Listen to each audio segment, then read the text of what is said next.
శ్రీకృష్ణ పరబ్రహ్మణే నమః. నిన్నటి పారాయణంలో మనం గురువుగారి యొక్క ప్రాముఖ్యతను గురించి, గురువుగారి యొక్క ఆవశ్యకతను గురించి, ఆయనను ఎలా గౌరవించాలి, ఎటువంటి అమర్యాదలు చేయకూడదు, దానివల్ల సత్య ఫలితం వచ్చేస్తుంది అన్నటువంటి విషయాలు తెలుసుకున్నాం. అయితే ఇదంతా కూడా మనం ఇంద్రుడి గురించి సభలో తీర్చుకుని ఉన్నాడు అని చెప్పుకుంటూ ఈ విషయాలని తెలుసుకుంటున్నాం. ఇవి ఎందుకు తెలుసామన్నది ఇవాళ తెలుస్తుంది. ఇంద్రుడు సభ తీర్చి ఉన్నాడు. సభలో అందరూ ఇంద్రుని సేవించవలసిన వారే, సభలో అందరూ ఇంద్రుని గౌరవించవలసిన వారే. అటువంటి వారు సభలో ఉన్నారు. ఇటువంటి సభ నడుస్తూ ఉండగా ఇంద్రుడు కించిత్ అహంకారాన్ని పొంది ఉన్నాడు. సహజం కదండి, అందరూ మనల్ని మెచ్చుకుంటుంటే మనకి ఎంత వద్దనుకున్నా ఎక్కడో కాస్త అహంకారం అనేది వస్తూ ఉంటుంది. అంతమంది తనను సేవిస్తూ ఉండగా తాను చాలా గొప్పవాడినన్న భావన ఆయన మనసులో బయలుదేరింది. తానంత గొప్పవాడు అవడానికి కారణమైన గురువు కనబడినా లేస్తాడా అన్నది అనుమానమే. అహంకార పొర అంతలా కమ్మేసింది. ఇప్పుడు ఈ అజ్ఞానాన్ని తీసేయాలి, జ్ఞానమును భాషింపచేయాలి. ఇవన్నీ కూడా ఎవరు చేయాలి? గురువే చేయాలి. ఆశ్చర్యకరంగా ఆ సభలోకి ఎవరొచ్చారు? గురువు గారు వచ్చారు. ఎవరి గురువు? ఇంద్రుడి గురువు. ఇంద్రుడి గురువు బృహస్పతి. పోతన గారు అన్నారు, తాను ఏ బ్రహ్మమును అనుభవించాడో దానిని వాక్కుల చేత చెప్పి ఉద్ధరించగలిగిన వాడు, ఎవరి ఆశీర్వచన బలం చేత దేవతలందరూ కూడా ఈవేళ అమరులయ్యారో అటువంటి స్థితిని వారికి కల్పించిన మహాపురుషుడైన బృహస్పతి సభలోకి విజయం చేస్తున్నారు అన్నాడు. ఇంద్రుడు చూశాడు. చూసి వస్తున్నవాడు బృహస్పతి అని తెలుసు, వస్తున్నవాడు సాక్షాత్తుగా తనకు గురువని తెలుసు. కానీ ఒక మాట అనుకున్నాడు, ఇంతమంది నన్ను సేవిస్తున్నారు, నా గురువు వస్తుంటే నేను లేచి నిలబడి ఎదురు వెళ్ళి నమస్కారం చేసి గురువుగారు రండి అని తీసుకువచ్చి ఒక ఆసనం మీద కూర్చోబెట్టడం ఏమిటి అనుకున్నాడు. అదే పడిపోవడం. వచ్చిన గురువుగారు తాంబూలాలు అడిగే గురువుగారు కాదు, దక్షిణిమ్మని అడిగేవారు కాదు. ఆయన ఎన్నడూ ఏదీ కోరకుండా ఇంద్రుడిని ఈవేళ ఇంద్రుని చేసిన గురువు గారు. ఇటువంటి గురువు వస్తూ ఉంటే చేయవలసిన మర్యాద ఒకటి ఉన్నది. ఇంద్రుడు ఆ మర్యాద చేయలేదు. లేచి నిలబడలేదు, నమస్కరించలేదు, ఎదురు వెళ్ళలేదు, స్వాగతం పలకలేదు, ఒక ఉచితాసనమును చూపించలేదు, అర్ఘ్యం ఇవ్వలేదు, పాద్యం ఇవ్వలేదు, ఏమీ పలకరించలేదు. గురువు వస్తూ సభామంటపంలోకి వచ్చి 2 అడుగులు వేసి చూశాడు. ఇంద్రుడు ఎవడో వస్తున్నాడులే అన్నట్టుగా కూర్చుని ఉన్నాడు. వెంటనే బృహస్పతి అనుకున్నారు. బృహస్పతికి మనస్సులో కించిత్ బాధ కలిగిందండి నిజానికి. ఎందుకంటే అంతలా తనను మించిన వాడిని చేశాడు ఆ శిష్యుణ్ణి. అటువంటి వాడు కనీసం లేచి నిలబడాలి. లేచి నిలబడకుండా కనీసం నమస్కారం చేయకుండా ఉన్నాడు అంటే అది మా పైకి తనకేమీ అవ్వదు, గురువు గారికి ఏమీ జరగదు. కానీ తను పెంచిన మొక్క తన మీదే పడి తన ప్రాణాలు తీసేటట్టుగా చేసింది అంటే ఎంత బాధగా ఉంటుందో అంత బాధపడ్డాడు. చూడండి, ఇవాళ రేపు మన ఇళ్లలో కూడా కుర్రవాళ్ళు ఎవరైనా వస్తే లేచి నిలబడడం, అసలు ముఖ్యంగా చెప్పాలంటే తండ్రి వస్తేనే గౌరవం ఇవ్వట్లేదు. తండ్రికే గౌరవం లేదు. ఎక్కడికైనా వెళ్ళినా సరే తనే ముందు మాట్లాడేసేయడం, తనే చేసేయడం. ఆ తండ్రి గారికి ముఖ్యంగా ఈ ల్యాప్టాప్లు, సెల్ ఫోన్లు అనేవి ఈ కాలం కుర్రాళ్ళంతా ఏమనుకుంటున్నారంటే తల్లిదండ్రులకి ఏమీ తెలీదు వాటి గురించి, వాటిలో ఉన్న యాప్స్ ఏంటో తెలీదు. అదేమైనా బ్రహ్మ విద్య అంటే ఒక 4 రోజులు వరుసగా చేస్తున్నామంటే అందరికీ తెలిసిపోతుంది. దానిలో తెలియనటువంటిది అంటూ ఏముండదు. ఈ షాపులకు వెళ్తారు, అది చూపించు, ఇది చూపించు అంటూ ఉంటారు. ఇదేంటి నాన్న, ఇది కొంచెం రేట్ ఎక్కువ ఉందేమో, దానికంటే ఇది రైట్ ఏమో అంటాడు. ఎందుకు? తండ్రి పిల్లవాడి డబ్బు వాడు ఉద్యోగం చేసుకుని ఖర్చు పెట్టుకుంటున్నా అంత ఖర్చు పెట్టి ఈ సెల్ ఫోన్ కొనుక్కొని మళ్ళీ ఏడాదికో 9 నెలలకో మార్చేస్తాడు అనే ఉద్దేశంతో చెప్పాడే అనుకోండి.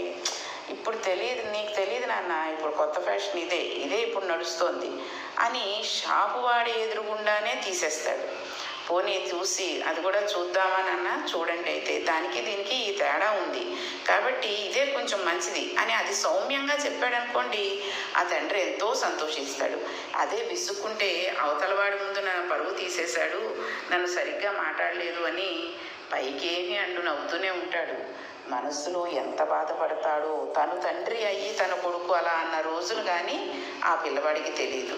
ఇక ఇంటికి ఎవరైనా తండ్రికి సంబంధించిన ఫ్రెండ్స్ వచ్చారు అంటే వాళ్ళేదో రిటైర్మెంట్ కబుర్లు చెప్పుకుంటున్నారు అని అనుకుంటారు తప్పితే వాళ్ళకి ఎంత పాండిత్యం ఉంది ఈ సంసారంలో, ఈ ఖర్చుల్లో, ఈ జమా ఖర్చుల్లోనూ వాటిల్లోనూ అనే విషయాన్ని వీళ్ళు గ్రహించలేకపోతున్నారు. ఎంతసేపు మనం వచ్చింది మనకు వస్తుంది, మనం ఖర్చు చేసిందే కరెక్ట్ పద్ధతి.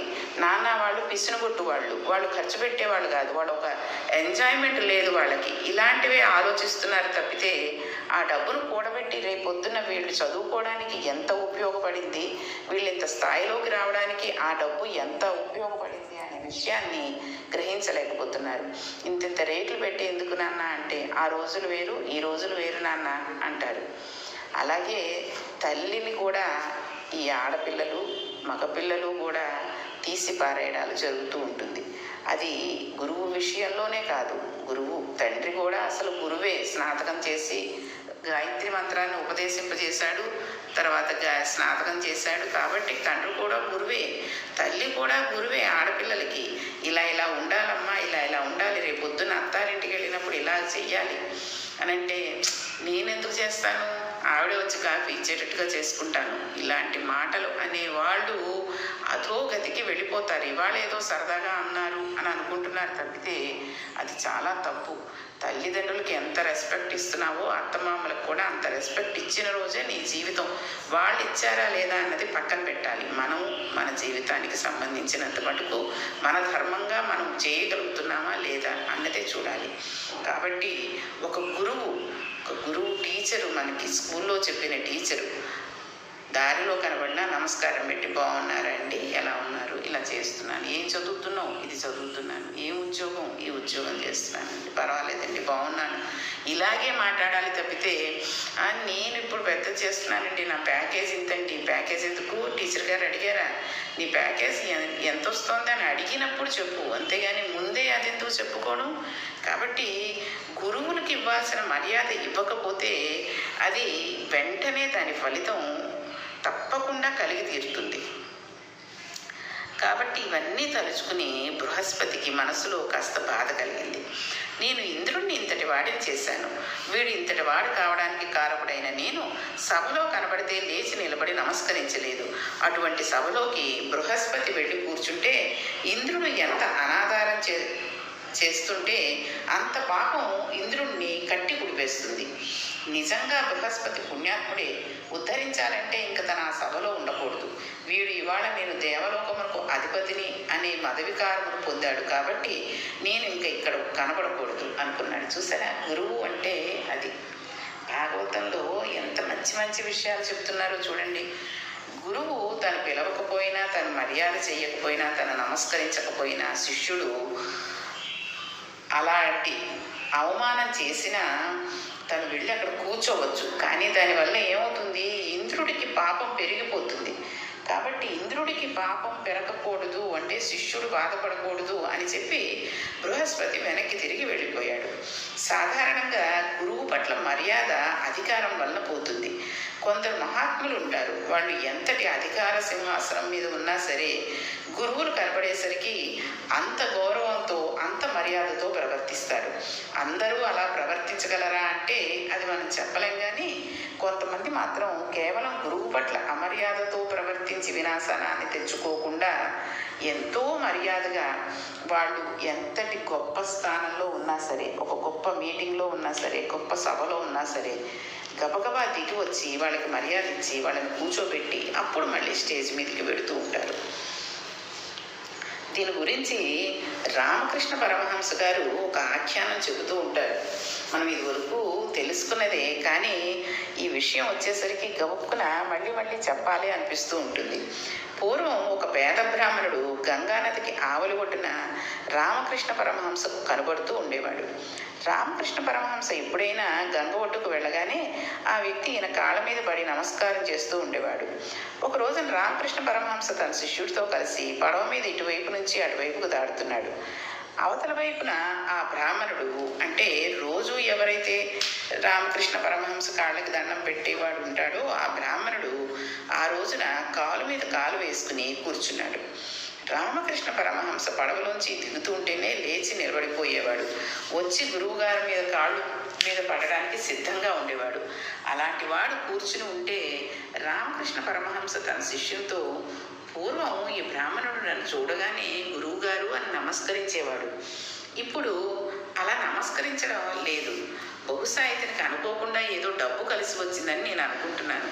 ఇవాళ ఇతని మాట తీరు కూడా మారుతుంది, నువ్వు గమనించు అని అన్నాడు.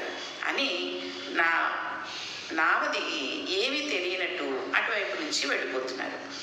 అప్పటి వరకు రామకృష్ణ పరమహంస కనపడితే భూమి మీద పడి నమస్కారం చేసే అలవాటు ఉన్న బ్రాహ్మణుడు పరమహంసను చూసి, ఓయ్ ఠాగూర్, ఎలా ఉన్నావు అని అడిగాడు. ఎందుచేత ఆ మదవికారం? వాడికి 4 రూపాయలు వచ్చాయి.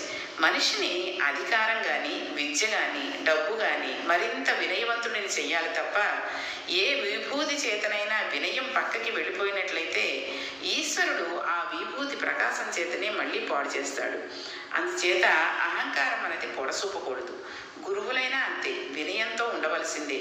ఒకసారి పరమహంస ఒక మాట చెప్పారు, డబ్బు మనిషిని చాలా మారుస్తుంది. ఒక చిల్లు జేబు ఉన్న వ్యక్తి ఒకనాడు అలా వెళ్ళిపోతున్నాడు. అతని జేబులోంచి 1 రూపాయి కాస్త జారి కింద పడింది. అక్కడ ఒక కన్నంలో కప్ప ఉంది. ఆ రూపాయి కప్పకు దొరికింది. దానిని అదేం చేసుకుంటుంది? రూపాయి దొరకగానే ఆ కప్పలో మార్పు వచ్చేసింది. అటువైపు నుంచి రాజుగారి భద్రగజం మీద వస్తున్నాడు. వస్తుంటే కప్పకి చేతిలో రూపాయి ఉంది కదండి, అది లేచి నిలబడి కాలెత్తి, ఏమిటి మర్యాద లేదా, పో పక్కకి అని భద్రగజాన్ని అంది. దాని చేతిలో రూపాయి ఉన్నది కదా. ఆ కప్ప భద్రగజం పాదం కింద పడి పచ్చడైపోయింది. భద్రగజానికి అవన్నీ ఏం లెక్క ఉండదు కదండి. 1 రూపాయి అంత వికారాన్ని తీసుకువచ్చేస్తుంది, అంత అహంకారాన్ని తీసుకువచ్చేస్తుంది. అది ఎప్పటికి పోతుందో పరమహంస దీనిని గురించి చాలా దారుణంగా చెప్పారు. ఆ విషయం ఏమిటి? పరమహంస గారు చెప్పిన విషయాన్ని మన జీవితానికి కూడా సంబంధించేటట్టుగా ఏ రకంగా చెప్పారు?